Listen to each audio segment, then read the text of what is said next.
رمضان پاکستان اللہ کا احسان ہے، رمضان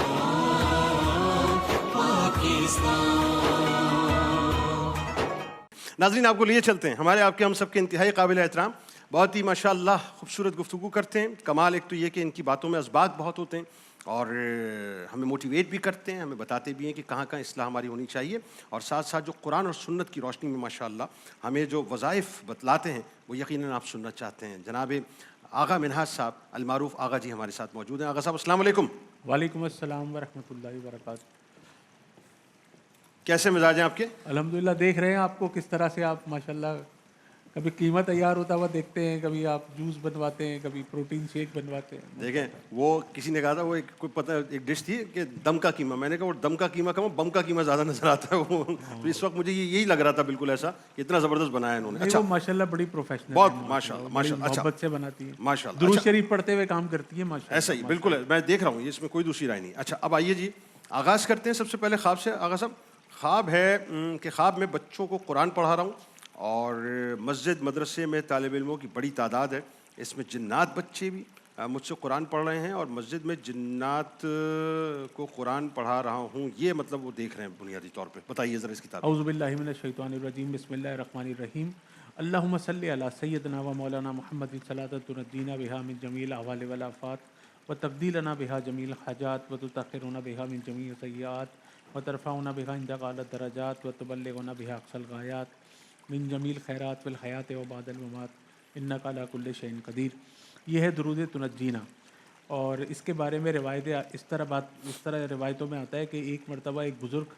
ایک کشتی کے اندر سفر کر رہے تھے اور بہت سارے لوگ اس کشتی میں سوار تھے، اور راستے میں اچانک جو ہے وہ کشتی میں طوفان آ گیا، سمندر میں طوفان آ گیا، کشتی ہچکولے کھانے لگی اور وہ سب ڈوبنے کے قریب تھے کہ اس میں سے کسی کو یا اس بزرگ کو ایک غنودگی سی آئی اور وہ اس کیفیت میں گئے جب ان کو حضور علیہ الصلوۃ والسلام کی زیارت ہوئی، اور وہاں سے ان کو یہ درود تنجینا یا درود تنجینا یا تنجینا اس کو کہا جاتا ہے، اور حکم ہوا کہ 1000 مرتبہ اس کو پڑھو۔ تو جب انہوں نے ابھی 300 دفعہ یہ سب لوگوں نے مل کے اجتماعی طور پہ پڑھا تھا کہ اللہ تبارک و تعالیٰ نے اس طوفان کو ٹال دیا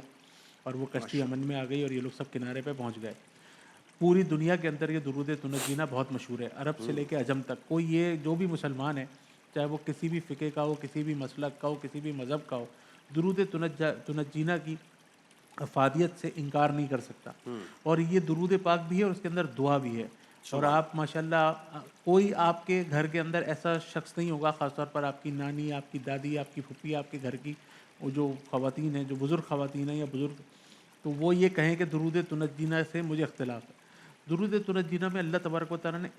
اتنے معاملات کا حل رکھا ہے کہ اگر کوئی بیمار ہے درود تنجینا پڑھے، کسی کے رشتے نہیں آ رہے درود تنجینا پڑھے، کوئی شدید بیمار ہے، کوئی روزگار کا مسئلہ ہے، کسی کا کاروبار کا مسئلہ ہے، کسی کی دکان نہیں چل رہی، کوئی بیمار ہو گیا، کسی کی پروموشن نہیں ہو رہی، کسی کو روزگار نہیں مل رہا،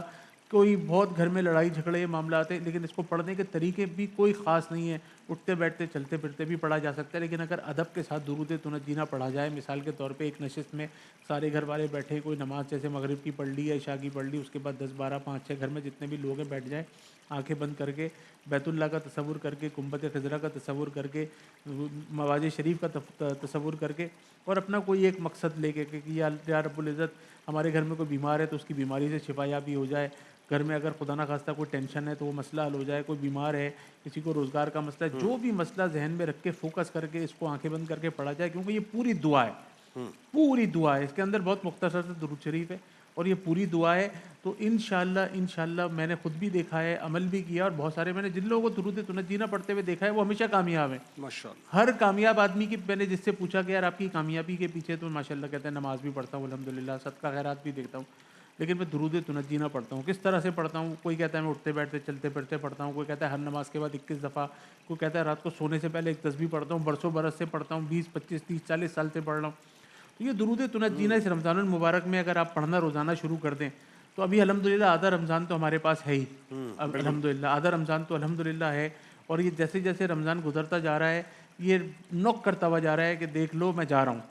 اب تم نے اگر اپنی مغفرت کروا لی تو ٹھیک ہے، لیکن اگر اپنی مغفرت نہیں کروائی تو پھر ایک الارمنگ سچویشن ہے، پھر یہ حضرت جبرائیل علیہ السلام کی وہ بد دعا ہے کہ ہلاکت ہو وہ شخص جو رمضان کا مہینہ پائے اور اپنی مغفرت نہ کروا سکے، اور آمین کہہ رہے ہیں حضور علیہ الصلوۃ والسلام۔ تو یہ دیکھ لیجئے کہ یہ روزے جو ہیں یہ اللہ کی بارگاہ میں مقبول ہو جائیں، ورنہ اس میں اور فاقوں میں کوئی فرق نہیں ہو جائے گا۔ اچھا جی جنید بھائی، آپ نے یہ خواب کی تعبیر کا پوچھا ہے۔ ایک صاحب ہیں جو مسجد میں جنات کو قرآن شریف پڑھا رہے ہیں، تو یہ بزرگی پائیں گے، عزت پائیں گے، معاشرے میں ان کو کوئی عہدہ ملے گا۔ اگر آپ کوئی سیاسی شخصیت ہیں یا آپ کوئی مذہبی شخصیت ہیں یا آپ خاندان کے ماشاءاللہ کوئی عزت دار شخصیات میں سے ہیں تو آپ کو مزید عزت ملے گی۔ اگر آپ بڑے ہیں تو آپ کو ماشاءاللہ بزرگی عطا ہوگی، خاندان میں بڑا بنایا جائے گا، مشوروں میں شامل کیا جائے گا، آپ کی بات کو سنا جائے گا، سمجھا جائے گا، آپ کی باتوں کو حتمی فیصلہ سمجھا جائے گا۔ جو آپ کہہ دیں گے وہ ہوگا، جس بات کو آپ منع کر دیں گے وہ کام پھر انشاءاللہ نہیں ہوگا۔ تو یہ خواب جو ہے اچھا ہے۔ لیکن میں پھر ایک بات بتاتا ہوں کہ خوابوں کی تعبیر جب ہم بتا تو رہے، لیکن وہ خوابوں کی تعبیر جب ہم کسی کو بتاتے ہیں تو اس کو پوچھتے ہیں کہ بھائی یہ خواب کس وقت دیکھا تھا؟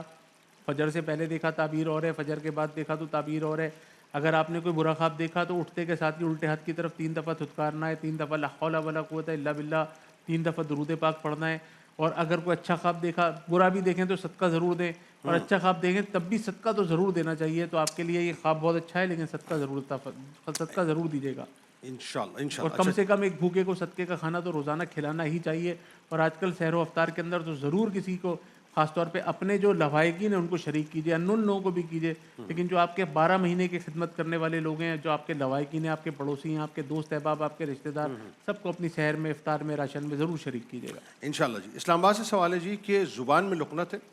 بولنے میں ہکلاہٹ ہے، اور میں رک رک کے بولتا ہوں، تو اس سلسلے میں کوئی وظیفہ بتائیے۔ دیکھیں جی، سب سے پہلے تو وظیفہ یہ ہے کہ اسپیچ تھراپسٹ کے پاس ضرور جائیے۔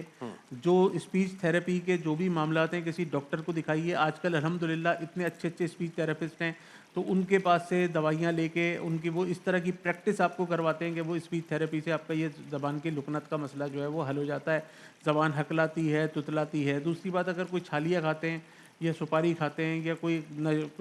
تمباکو نوشی وغیرہ کرتے ہیں تو اس سے احتیاط کیجیے۔ بڑے کا گوشت، اس کے اندر بہت زہر ہوتا ہے، بڑے کا گوشت بالکل نہیں کھانا چاہیے۔ اور یہ سورہ طٰہٰ کی آیت نمبر 25 سے 28 ہے۔ رب اشرح لی صدری ویسر لی امری واحلل عقدۃ من لسانی یفقہوا قولی۔ یہ ہر نماز کے بعد 11 مرتبہ پڑھ کے پانی پہ دم کر کے پئیں، اور رات کو عشاء کی نماز کے بعد یا رات کو سونے سے پہلے، اگر یہ بچہ ہے، بڑا ہے، بوڑھا ہے، کون ہے، ان کا ڈیٹیل اس کے اندر نہیں آئی، لیکن یہ اتنی بہترین دعا ہے کہ اگر زمزم کے اوپر، یہ ایسی قرآن پاک کی جو آیت ہے، یہ ایسی آیت ہے کہ اگر رات کو سونے سے پہلے 111 مرتبہ زمزم پہ دم کر کے پانی پیا جائے تو انشاءاللہ یہ ہچکچاہٹ ہوتی ہے یہ دور ہوتی ہے، جو کانفیڈنس کا لیول ختم ہو جاتا ہے وہ کانفیڈنس کا لیول بحال ہو جاتا ہے، اور یہ بولنے میں جو ہکلاہٹ ہوتی ہے وہ ختم ہوتی ہے۔ بہت سارے چھوٹے بچے تتلاتے ہیں، اور جس کے بچے تتلانا شروع کر دیتے ہیں نا، ماں باپ کو جنید میں ٹینشن ہو جاتی ہے۔ چلو 2 4 5 سال تک تو بچے کا تتلانا آپ کو سمجھ آتا ہے، لیکن خاص طور پہ لڑکی، اب 7 8 سال 9 سال کی لڑکی اگر تتلانے لگ جائے تو ماں کہتی ہے کہ میں اس کی شادی کس سے کروں گی؟ پورے خاندان میں، محلے میں، رشتہ داروں میں تو یہ بچی توتلی مشہور ہو جائے گی، یا میرا بیٹا توتلا مشہور ہو جائے گا۔ اور ہم نے بہت سارے لوگ ایسے دیکھے بھی ہیں جو ابھر کے بڑے حصے میں تھے اور وہ تتلاتے تھے۔ خیر یہ تو اللہ تبارک و تعالیٰ کی دین ہے، لیکن یہ وظیفہ سورہ طٰہٰ کی آیت نمبر 25 سے 28، رب اشرح لی صدری ویسر لی امری واحلل عقدۃ من لسانی یفقہوا قولی، یہ ایسا وظیفہ ہے کہ اس سے تتلاہٹ ختم ہوتی ہے، ہچکچاہٹ ختم ہوتی ہے، کانفیڈنس کا لیول جو ہے نا وہ بحال ہو جاتا ہے، اور ہکلاہٹ جو ہوتی ہے وہ ختم ہو جاتی ہے۔ تو انشاءاللہ اس عمل کو کریں اور اللہ کے حکم سے آپ کا یہ مسئلہ حل ہو جائے گا انشاءاللہ جی۔ اور آخری سوال لاہور سے ہے۔ بچے آپس میں لڑتے ہیں، پڑھتے نہیں ہیں، بہت ضدی ہیں، کہنا نہیں مانتے۔ یہ میرا خیال ہے ایک جنرل مسئلہ ہے یہ، اور اس کو جنرلی سب کو مطلب بتائیے کہ اس کا حل کیا ہے۔ اچھا، کچھ بچے ایسے ہوتے ہیں جو بڑے آپ دیکھنے میں لیزی ہوتے ہیں، سن ہوتے ہیں، خاموش طبع ہوتے ہیں، ان کے بارے میں جو ہے نا تھوڑا سا الارمنگ ہوتا ہے، تھوڑا سوچنا چاہیے کہ یار یہ بچہ عام بچے سے سست کیوں ہے، یہ بچہ کہیں دنیا کی دوڑ کے اندر پیچھے نہ رہ جائے، یہ خاموش رہتا ہے، یہ شرارتیں نہیں کرتا، یہ اچھا جو بچے شرارتیں نہیں کرتے وہ اس طرح کے ہوتے ہیں، اور جو بچے ایکسٹرا شرارتیں کرتے ہیں، جیسے دوسروں کے گھروں میں کوئی مہمان آپ کے گھر میں آیا، اس نے اٹھا کے آپ کے گھر کا نقشہ بدل دیا، دوسروں کے گھروں میں آپ اپنے بچے لے کے گئے، اب آپ سوچ رہے ہیں کہ میں ان کو کہوں کہ یہ میرے بچے ہیں، ان کے گھر کے اندر جا کے انہوں نے نقشہ بدل دیا۔ تو ان دونوں صورتوں کے درمیان میں جو بچے ہیں نا وہ بالکل صحیح رہتے ہیں۔ تو اپنے بچوں کو ایک تو سب سے پہلے مارنا نہیں ہے، ڈانٹنا ان کو نہیں ہے، ان کو ڈھیٹ نہیں بنانا، اور یہ جو معاملات ہوتے ہیں نا بچے کی تربیت اور پرورش کے، یہ سب بہت چھوٹی عمر سے چلتے ہیں۔ سب سے پہلے بچے کو غسل کرنا سکھایا جاتا ہے، پھر اس کو وضو کرنا سکھایا جاتا ہے، اس کو نماز، اس کو پہلے اس کی قرآن پاک اس کا اچھا کیا جاتا ہے، پھر اس کو مسجد میں لے جا کے والدین والد صاحب مسجد میں لے جا کے اپنے ساتھ بچوں کو 5 وقت کی نمازیں پڑھاتے ہیں، جمعے کی نماز پڑھاتے ہیں، گھر میں والدہ چھوٹی چھوٹی بچیوں کو دوپٹے باندھ کے اپنے ساتھ نماز پڑھاتی ہیں، ان کو مطلب ان کو گھرداری میں لگاتی ہیں، اور جو ان کو والد صاحب ہوتے ہیں وہ ان کو جا کے دین کی تربیت دیتے ہیں، صحیح. تب جا کے وہ بچہ اور بچی جو ہے نا وہ صحیح راہ کے اوپر گامزن ہوتے ہیں. تو ایسی صورتحال میں آپ نے کیا کرنا ہے، میں بہت اچھا وظیفہ آپ کو دیتا ہوں.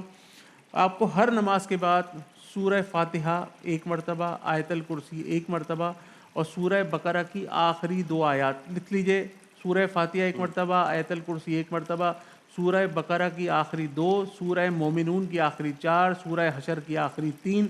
سورہ حشر کی آخری 3، ٹھیک ہے. اور اس کے بعد آخر میں چاروں کل سیکوینس کے ساتھ 3 مرتبہ سورہ کافرون، سورہ اخلاص، سورہ فلق، سورہ ناس. یہ ایک پورا پیکج ہے. 1 مرتبہ سورہ فاتحہ، 1 مرتبہ آیت الکرسی، سورہ بقرہ کی آخری 2، سورہ مومنون کی آخری 4، سورہ حشر کی آخری 3، اور چاروں کل سیکوینس کے ساتھ پڑھیں. اور پڑھنے کے بعد بچے کو دم کریں، زمزم پہ دم کر کے پلائیں. اور لال گول مرچیں ہوتی ہیں نا، 7 لال گول مرچیں یا 3 لال گول مرچیں بچے کے سر کے اوپر رکھیں. اگر آپ کے 2 بچے یا 3 بچے اس طرح کے ضدی ہیں جو آپ کی بات نہیں مانتے، شدید نظر بد کی وجہ سے بھی یہ ہوتا ہے، تو 7 لال گول مرچیں لے لیں یا 3 لے لیں، سر کے اوپر ہاتھ رکھیں، اور یہ وظیفہ جو میں نے بتایا یہ پڑھیں، دم کریں. سورہ قلم کی آخری 2 آیات بھی پڑھ کے دم کریں اور یہ جلا دیں. انشاءاللہ کچھ ہی دنوں میں بچے وہ راہ راست پہ آ جائیں گے، مطیع و فرمانبردار ہوں گے، اور انشاءاللہ آپ کا ہر کہنا مانیں گے. انشاءاللہ جی.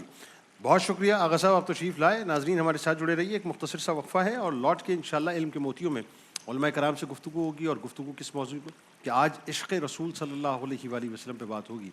عشق رسول صلی اللہ علیہ وآلہ وسلم کی دعوے داری تو بہت ہے، اس کے تقاضے کیا ہیں اس کو بھی سمجھنے کی ضرورت ہے. مختصر سے وقفے کے بعد لوٹتے ہیں.